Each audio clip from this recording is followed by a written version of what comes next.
ქალბატონებო და ბატონებო, მოგესალმებით დღევანდელ ეპიზოდში, რომელშიც ჩვენ განვიხილავთ ზაზა ნოზაძის პასუხს ჰეითერების მიმართ.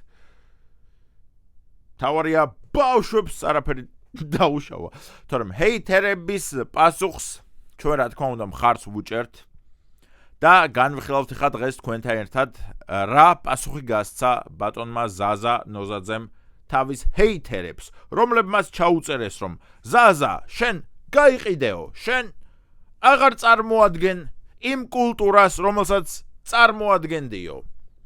და მე სხვა შორს ამ შესავალი მინდა გავაკეთო ამ ჩავრთ ამ კლიპს, გაჩვენებთ ამ კლიპს.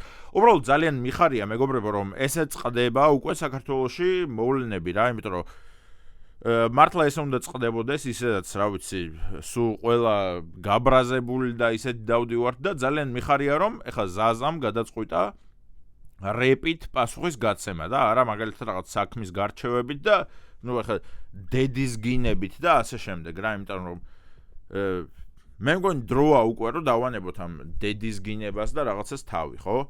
ასე რომ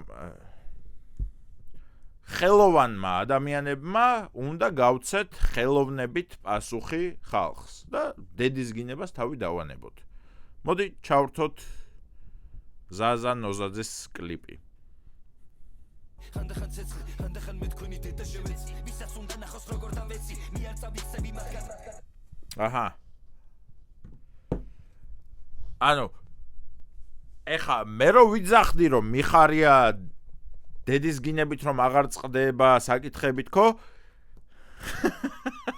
მე ზაზა ნოზაძეს არ გულისხმობდი. მე გულისხმობდი ზოგადად სხვაგან სადმე რომ აღარ ხდება ეგეთი თემები, თორემ ანუ ზაზა ნოზაძე პოეტია.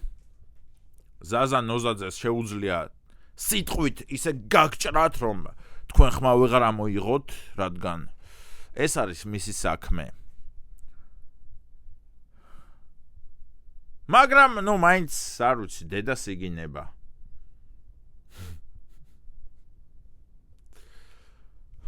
გავაგრძელოთ.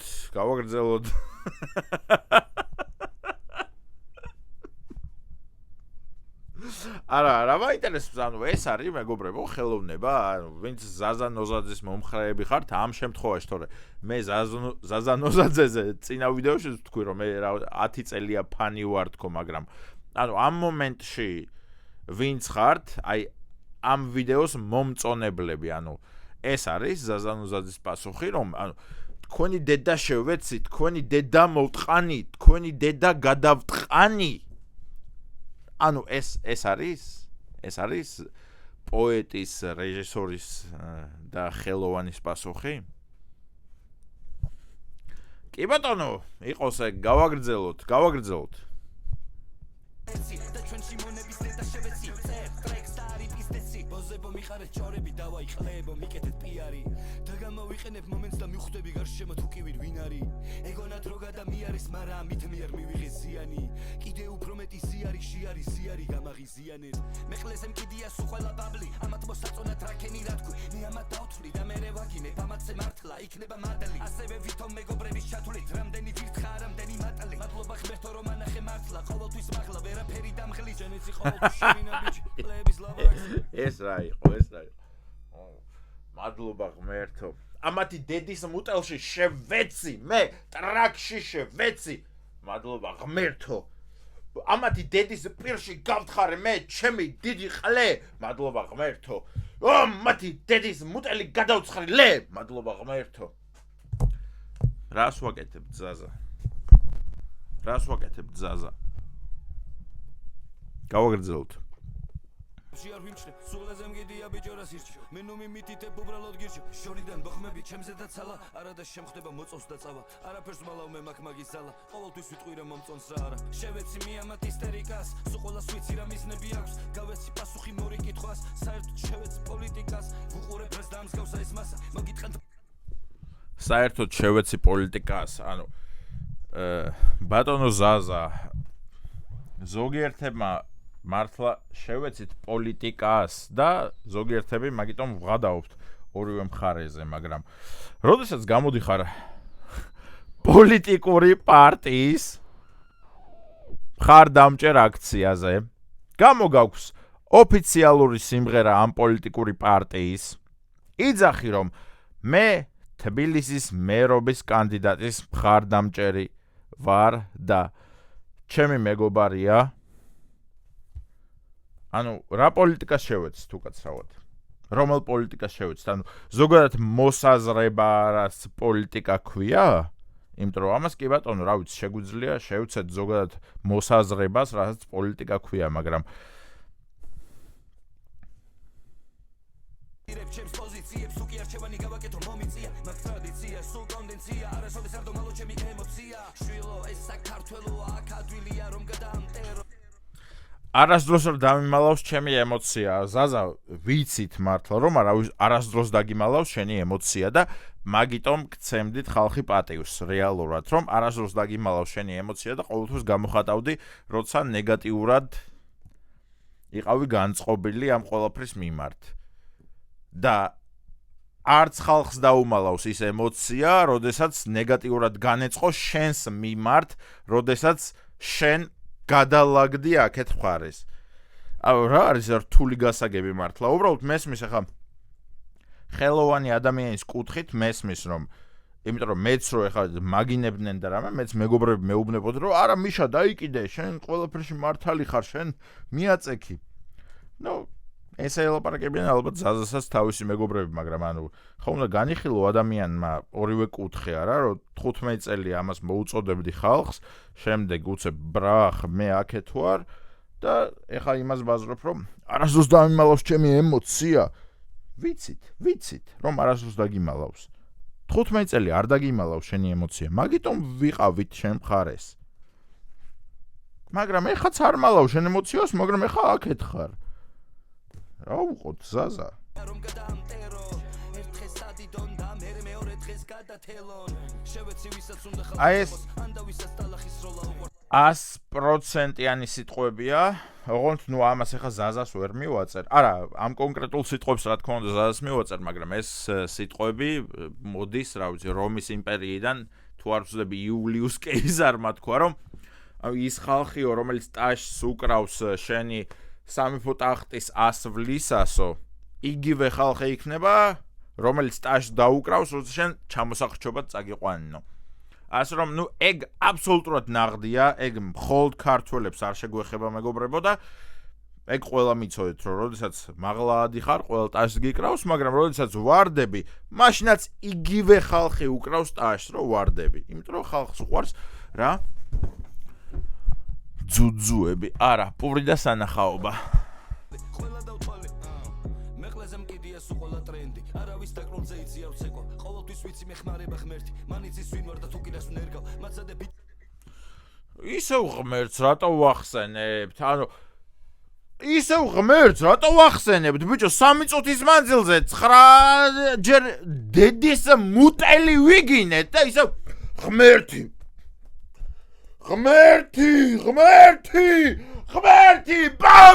ბავშვები ისევ ღმერთს რატო ვახსენებ ზაზა 3 წუთის მანძილზე დედის ღრძილები ვიგინეთ და მცნებაში წერია რომ ღმერთის სახელი ამაოდ არ ახსენოო და ანუ დედის ღრძილების გინება შეგვიძლია და მე ღმერთ ჩემ გვერდზე არის ღმერთი ამა დედის მუწელში შევეცი საღო ძმებო და ამას ანუ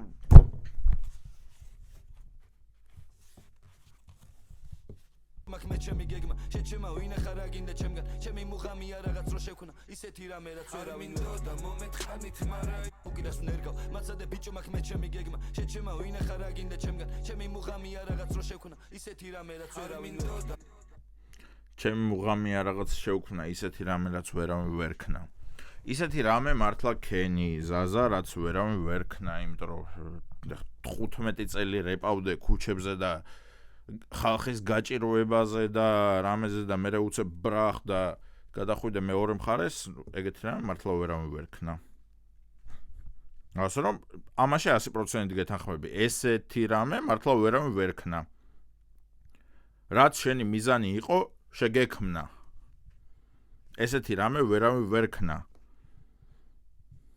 ნუ შემადარებ ჩემ თავს.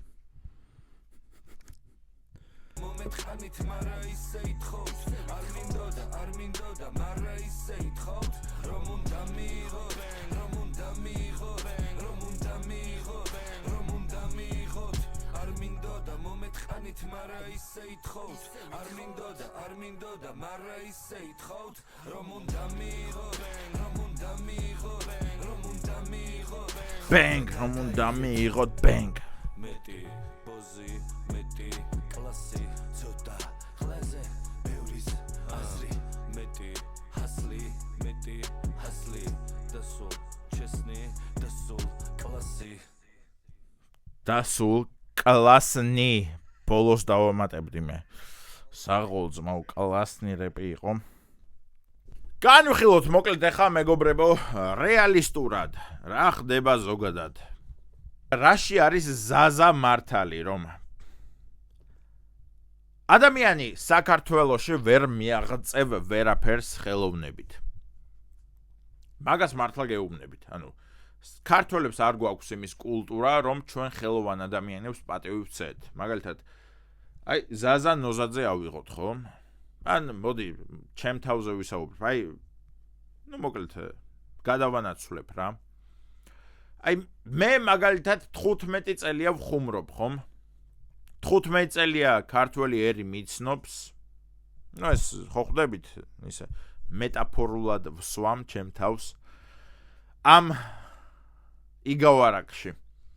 15 წელია ვხუმრობ, 15 წელია ხალხი მიცნობს, 15 წელია გზაში, სადღაც ნებისმიერ ადგილას ხალხი მაჩერებს და მეუბნებ, რომ ძალიან დიდ პატივს გცემ, ძალიან მიყვარხარ და მე ამ დროს ჯიბეში სიგარეტი არ მიდევს. ან სიგარეტის ფული არ მაქვს. რადგან ჩვენ საზოგადოებაში არ მოსულა ადამიანისთვის ხელოვნების სანაცვლოდ ფულადი დახმარება. რაც ძალიან დიდი ტრაგედიაა და რაც კლავს ზოგადად ხელოვნებას ქვეყანაში. იმიტომ რომ ხელოვნებას და თავისუფლებას და ზოგადად თავისუფლება როცა კვდება, მან კვდება ხელოვნება, იმიტომ რომ მე ხელოვნება მიყვება რა და ვინც ფულს იხდის, იმას გადაყვება ეს ხელოვნება. ეხლა როგორ ხდება ეს ყველაფერი დეტალურად აგიხსნით. აი მაგალითად 15 წელი ვწვალობ, შრომობ, სიგარეტის ფული არ მაქვს და მე ვიღაცა მოდის და მთავაზობს, რომ აი 10,000 ლარს მოგცემ, ოღონდ აი ეს კარაქი დაარეკლამე. და მე ამ დროს 15 წლის მანძილზე ან ყველაზე პოპულარული ტიპი ვარ საქართველოში, მაგრამ ერთი თეთრიც არ მიშოვია. და 10,000 ლარს მიხდის ვიღაცა კარაქის რეკლამაში. რა თქმა უნდა ვთანხმდები, ხომ? და მე ხალხი მოდის და მეუბნება, რომ მიშა, აბა შენ კარაქზე რო იძახდი, რომ კარაქიო ცუდიაო. კი, მეგობრებო, ვიძახდი რომ ცუდია, მაგრამ რა ვიცი, ჩემ შულებს ჭამა ჭირდებათ. მე ჭამა მჭირდება. აი, რომ ხვდებით, მიშა, პატივს გცემ რაღაცა. როგორ მიყვარხარ, კაცო, როგორ ვიცინი შენ ვიდეოებზე 1 წელია. და მე ვიღაცამ რო გკითხოთ, რომ აი, მზად ხარ რომ თვეში 5 ლარი ურიცხო მიშას რომ გააგრძელოს თავისი საქმიანობა და გაცინოს ესე. მიშას? ყლეა მიშა, კაცო. მიშას ჩაურიცხო 5 ლარი, ეგღა მაკლია. ეგ კულტურა გვაქვს გამჯდარი საქართველოში, რომ კინოებს უფასოდ უყუროთ, ვიდეოებს უფასოდ უყუროთ, უფასოდ ვიცინოთ, მუსიკებს უფასოდ მოусმინოთ და ამ ყველაფერს მივეჩვიეთ ესე უფასოდ რა და ანუ არავის შრომას არ ვაფასებთ რეალურად. ყველა ვინც რამეს აკეთებს თავისი ფულით. აი ეს ჩემით გავაკეთე. ეს ყველაფერი ჩემით გავაკეთე. საერთოდ რასაც ხედავთ, აი აქ ეს მაგიდაც ჩემით გავაკეთე მამეთ. მაგიდაც ჩემი აწყობილია. ეს გონიათ რაღაც პროფესიონალური მაგიდაა. მაგიდაც ჩემი გაკეთებულია, გადაკრულიც ჩემი გაკეთებულია, ყველაფერს რასაც ხედავთ, აი ეს დამტენიც, ეს შტებცელიც ჩემი ნაყიდია, ეს ნატურაც. ყველაფერი ჩემი გაკეთებულია. და ამ დროს, ანუ ხალხი მოდის და მეუბნება, მიშა, ძალიან მიყვარხარ, ძალიან მაცინებ 1 წელი. ხო და ნუ რა უქნა მეგობრებო ეხლა. როცა შემოგთავაზებს კარაქის კომპანია, რომ მოდი 10,000 ლარს მოგცემ და ამ ყველაფერს მე გაგიკეთებო და მეორე მხარეს დგას აი ხალხი, რომელიც აი 15 წელია პატივს გცემ, მაგრამ ერთი თეთრი არ მემეტება შენთვის. გადადიხარ კარაქის კომპანიისკენ. ნუ იმედია მეტაფორები ყველამ გაიგეთ, თუ ვერ გაიგეთ, შეწყვეტეთ ჩემი არხის ყურება, რადგან დებილები ხართ. კოცით ვიყვარხართ.